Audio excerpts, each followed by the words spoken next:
Okay, well, let's move on then to more sort of war-related topics. Well, particularly Victory Day, VE Day, and well, we're starting off in Plymouth. Yeah, we're starting off locally. I mean, this is a very big, important day, really, for Plymouth, but throughout the whole country, Victory Day, 80th anniversary, 1945, 2025. Here, Plymouth, obviously affected greatly by the Second World War, more so than many other cities as well, because of the bombing and so forth. The Luftwaffe took out a substantial amount of Plymouth's city, but the city council did the rest. Absolutely. Afterwards with their brutalist architectural projects. But anyway, this is up on the Hoe here. That's a historic picture. It's great. And we'll go to the local media outlets. Did a very nice retrospective, beautiful photographs here. VE Day, Plymouth's celebrations throughout the years. 80 years ago, people across the globe celebrated tears of joy and grief for all the lives lost as Nazi Germany surrendered. So this is, again, great photographs here on local press, Plymouth Live. They've done a beautiful job, really, on this. You have to give them amazing credit on such a great presentation. But I go to the Facebook page, however, Mike, of the Ministry of Defense. And, there's some strange things sometimes that appear on their social media pages. One of them is, this is the VE Day procession here. And you've got, obviously, the Royal Navy, the British Army, the Royal Air Force, but also international partners. I can't work out what that blue flag is, but I know what that blue and green flag, or the blue and yellow flag is. Do you know what the other flag is? Well, it's the United Nations and the Commonwealth, so it's Commonwealth. Oh, it's a Commonwealth. Yeah. So why is Ukraine singled out as an international partner? Because a lot of these events you see around the country in small villages, Ukraine has a prominent position. It's almost like it's Ukraine Day as well as VE Day as well. So I'll put a highlight there, Mike. But it's why Ukraine? Why is Ukraine so central to British Victory Day celebrations in 2025? We've created this whole story that somehow we're shoulder to shoulder with Ukraine. Sorry, I know Brian made this point on Monday, but remind me who Ukraine was fighting for during the Second World War? Well, they were torn, actually. Western Ukraine, many of them were fighting with the Nazis, with Germany, but Eastern Ukraine were fighting with the Red Army. That's not to say that 100% of people in the East and West were fighting on those sides. So Ukraine was torn in two, effectively, with the Second World War. And the remnants of those Nazi collaborators, of course, are actually in power in Kiev. Look at this. Just to remind people, today, this is the Banderite Nazis marching in today's Ukraine. They're marching in the streets, torch processions at midnight with ultra-nationalists. This is who the U.S.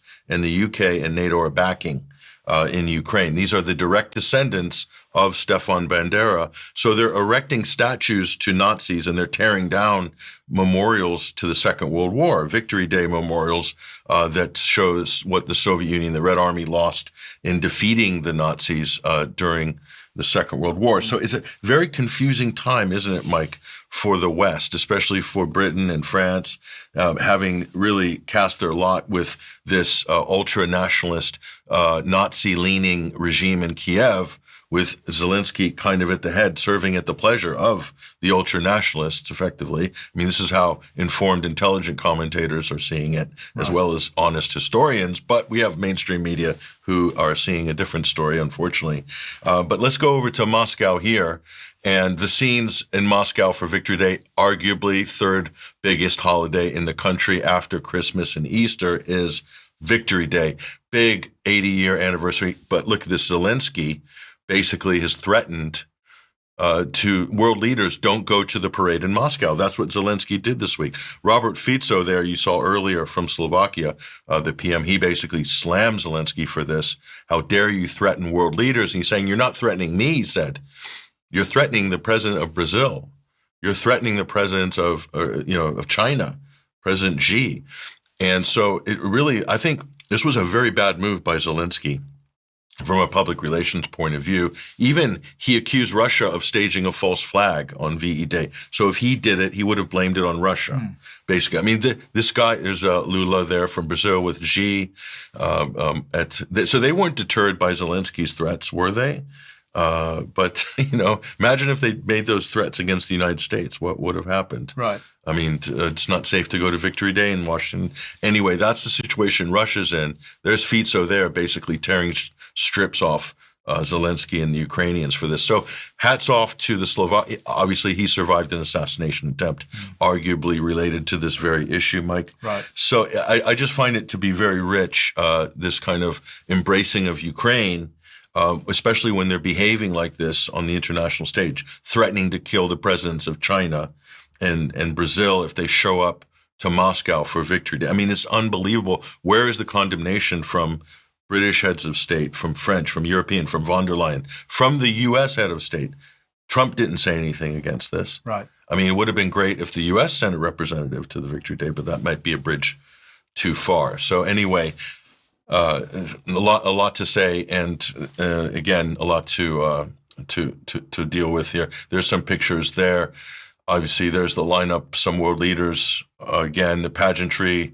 There's Putin embracing the North Korean military brass as well. So for the role they played in the Kursk, the battle for Kursk as well. So they've taken losses on behalf of the Russian Federation. So some deep bonds and roots are being forged as we speak. Okay, thank you for that. Thank you, Patrick. Now let's move on. If you like what the UK column does, you'd like to support us, the place to go is support.ukcolumn.org. There are options to help us out there. We do need your continuing financial support. You can make a donation or you could join as a member. And if you do join as a member, that gives you access to UK Column News Extra and also the UK Column forums and so on. Other ways to support us, you could join, pick something up at the UK Column shop. But if you buy something from clivethecar.com using the link on this page, we get a small commission from that. But you can't do any of that, that's fine. But please do share our material you find on the various platforms. We are censored, as everybody knows. And if you're able to help get around the censorship regime, that is fantastic. Now, yesterday's interview between Ben and Braden Sorbo is online on the UK Column website. If you haven't seen that, do go and have a look at it. And tonight, Jerm will be speaking about the black nobility. And I think that the timing of that is interesting, bearing in mind we've just had the new Pope elected and so on. And of course, the black nobility connections to the Vatican are legendary. So that's a discussion on German warfare at 7 p.m. tonight. If you're able to join us for that, please do so. Another reminder of Stand in the Light, taking place May the 23rd to the 26th in Gilgarran and Cumbria. Well, unfortunately, we had technical problems on Wednesday, and so Darren from the Light was not able to join us in Extra, so he will be joining us for Extra today for a few minutes to discuss this. So please follow on Extra to get the details of the Stand in the Light